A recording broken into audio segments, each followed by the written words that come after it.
A lot of people just don't get why the Quran was considered a miracle by its original people.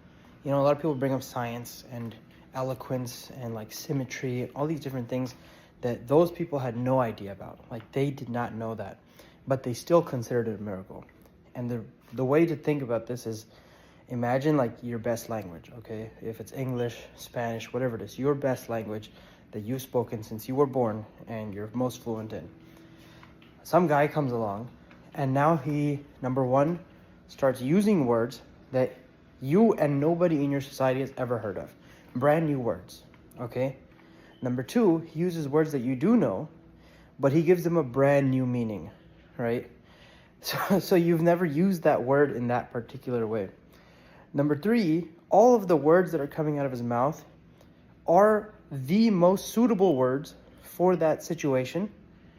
And there's no better word that could replace them, okay, in the entire language. And number four, you understand everything that's coming out of his mouth without needing any translation or any dictionary on the first try, okay? That is like the experience of getting the Quran for the first time.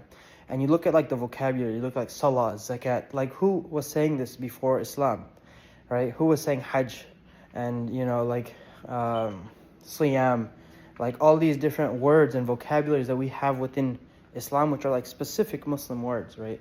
Who was saying that? Nobody. But the moment the Prophet Muhammad, peace be upon him, said it, they knew what it meant, right? And so that's why they thought it was sorcery, because they're like, we're hearing things that we don't recognize and our brain recognizes it, you know?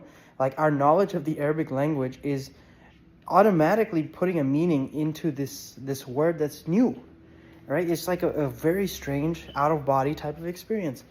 And that challenge has now evolved, right? Because now 1400 years later, we don't find any scientific errors. In fact, we find many scientific accuracies.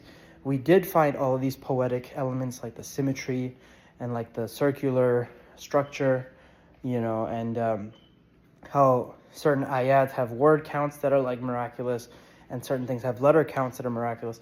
It's evolved over time. Like the challenge has gotten more difficult than it was back then, because they simply didn't know enough about the Quran, because it was just oral and they didn't have the time to analyze and write and look at all the text on a piece of paper.